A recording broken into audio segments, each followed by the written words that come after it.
घबराओ मत, गिर जाना भी यहां दौड़ना है। अगर गिर भी गए तो अनुभव करो कहां से फिसले, वहां से आप सावधान हो। जब काम आदि विकार आने लगे सुनो मत इसकी सलाह, इसका दिया हुआ भोग प्रलोभन चिंतन में मत लाने दो। विचलित होना हमारे जीवन में नहीं होना चाहिए। 1000 बार नाली में गिरेंगे फिर भी हम छाती ठोक के आगे बढ़ेंगे। साधक विचलित होता है, मेरे मन में काम सता रहा है, मेरा आकर्षण हो रहा है स्त्री शरीर के प्रति, या स्त्री शरीर साधक पुरुष शरीर के प्रति। ये कोई आश्चर्य की बात है? ये तो स्वाभाविक है, इसी में तो फंसा है जी। आकर्षण क्या है? यही तो फंसा है। बंधन क्या है? यही तो है। ये कोई आश्चर्य की कोई तूफान आ गया क्या? इसको इतना मानसिकता में क्यों लिया जाता है? हाय हाय क्यों? यही तो प्रश्न है। इसी में सब फंसे हुए हैं और इसी पर तो हमें विजय प्राप्त करनी है। और ये इतना अवसर आपको कैसे मिला कि आप आंख उठा के दूसरी की तरफ देखें, आप काम का संकल्प करें, आप काम की चेष्टा करें? आपको समय कैसे मिला? इसका मतलब भगवत चिंतन में आप ढिलाई कर रहे हैं। भगवत चिंतन करने वाले उपासक के हृदय में जब कभी काम क्रोधादि वेग आते हैं तो वो विचार के द्वारा उनको नष्ट करता है। उसके पास विवेक विचार रूप कैची है, एक क्षण नहीं लगाता, काट के बाहर कर देता है। काम क्रोधादि मन के विकार है, भूख प्यास आदि प्राण धर्म है, जन्मना मरना शरीर धर्म है। मेरा इसका संबंध कहां है? ये तदात्म भाव ही तुम्हारी दुर्गति का कारण है। आ रहा है काम, आने दो, मन में ही तो आ रहा है ना, आप में थोड़ी आ रहा है। ये नाम पे अश्रद्धा, शास्त्र पे अश्रद्धा, गुरु पे अश्रद्धा, धाम पे अश्रद्धा, यही तो इसकी चाल होगी तुम्हें परास्त करने की। बहुत सावधान। माया मुक्त होना कोई खिलवाड़ है? अनादिकाल से जीवों को भ्रमित करती हुई चली आ रही माया। सावधान। निराशा ये हमारे जीवन में नहीं होनी चाहिए परमार्थ के प्रति। क्यों? जिस समय आपके हृदय में कोई गंदी चेष्टा करने की भावना, उस समय कहां गया आपका विवेक विचार, भगवत स्मरण कहां गया? क्या कर जा रहा हूं? किससे कर रहा हूं? कौन है जो मुझे प्रेरित कर रहा है? कहां है विवेक आपका? कहां है ज्ञान आपका?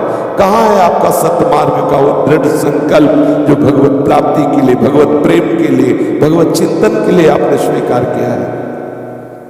जैसे जैसे आप कसोगे अपने आप को, सत्संग में सुना है, वैसे वैसे आपको परास्त करने के लिए चाल चलेगा। मन विचलित करेगा। कुछ नहीं, कुछ नहीं, क्यों परेशान हो रहे हो? कुछ नहीं। विवेक के द्वारा समझो।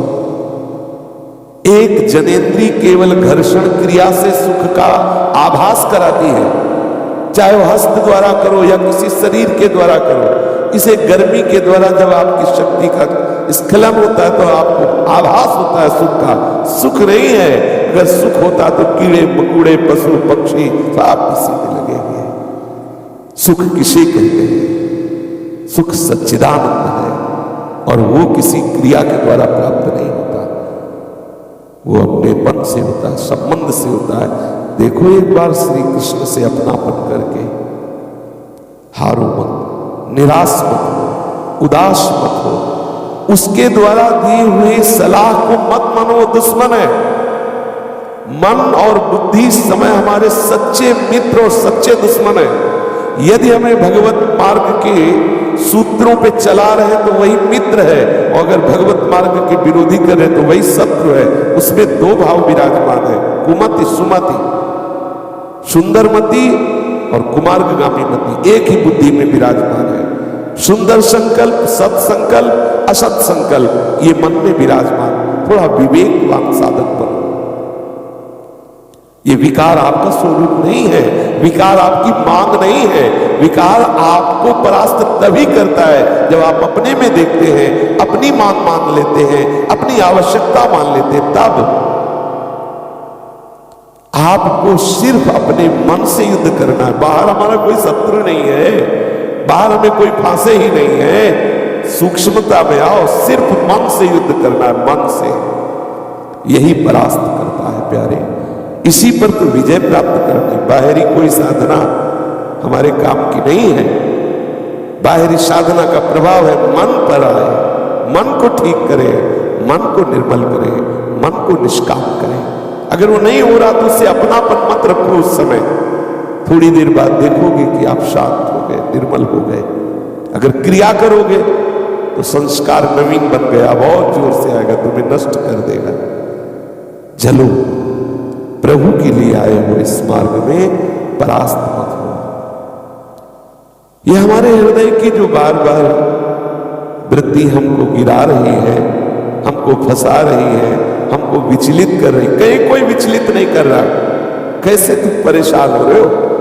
तुम्हें त्रिकाल में कोई विचलित नहीं कर सकता। तुम ऐसे हो, समझो, किसी भी विकार का तुम्हारे ऊपर कभी प्रभाव नहीं हो सकता।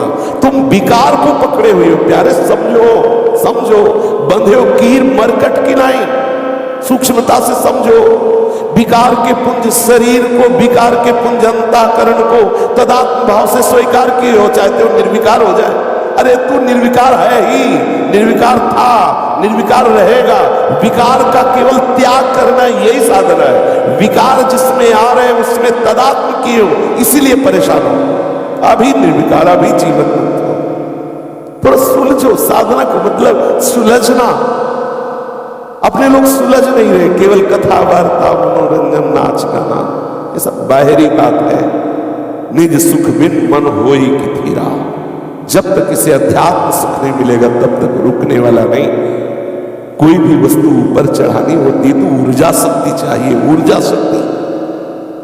पानी को छोड़ो, नीचे जाएगा।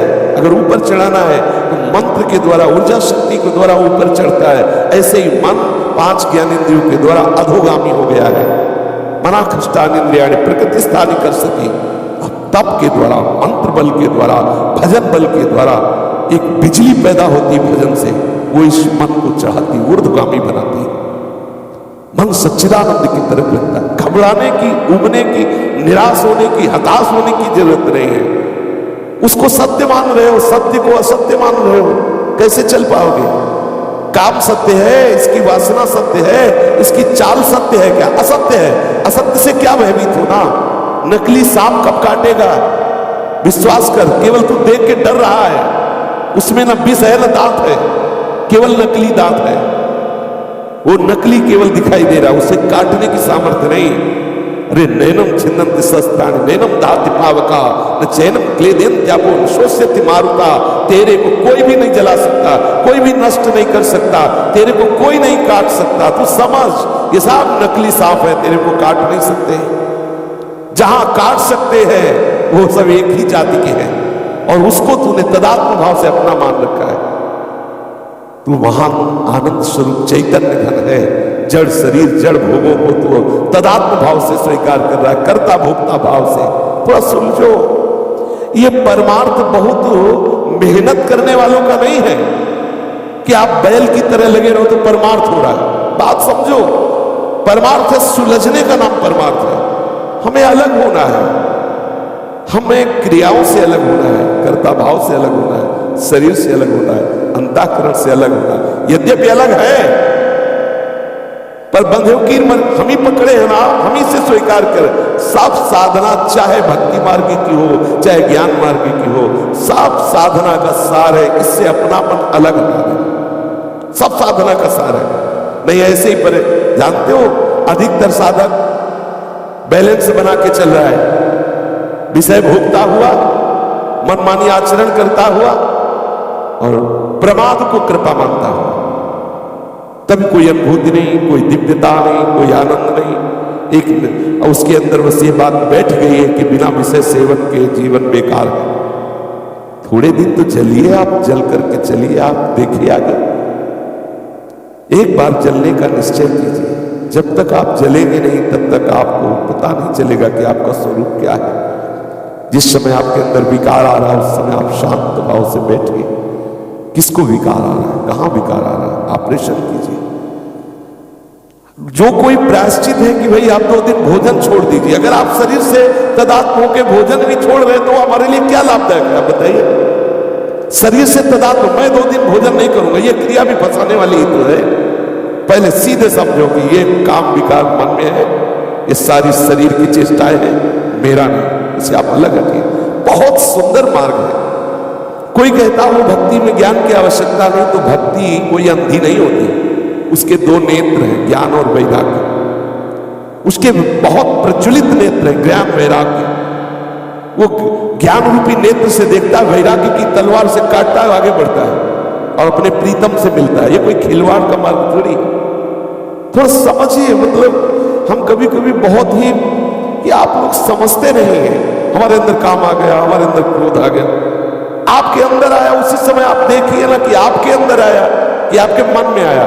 जब मन में आया तो आप दृष्टा है ना, आपका क्या बिगाड़ लेगा? आप केवल क्रिया मत होने देना, आप उसी में डूबते रहते हैं, आप उसी में सुख बुद्धि करके तदात्म हो रहे, मरोगे। सुख बुद्धि करके उसका चिंतन करना, मर गए, क्रिया हो कि ना हो, नष्ट हो गए। क्या नष्ट हो गए? आपका तदात्म हो गया, आप अपने साक्षी भाव से, दृष्टा भाव से, दासत्व भाव से विलग हो गए। समझिए ना इसे।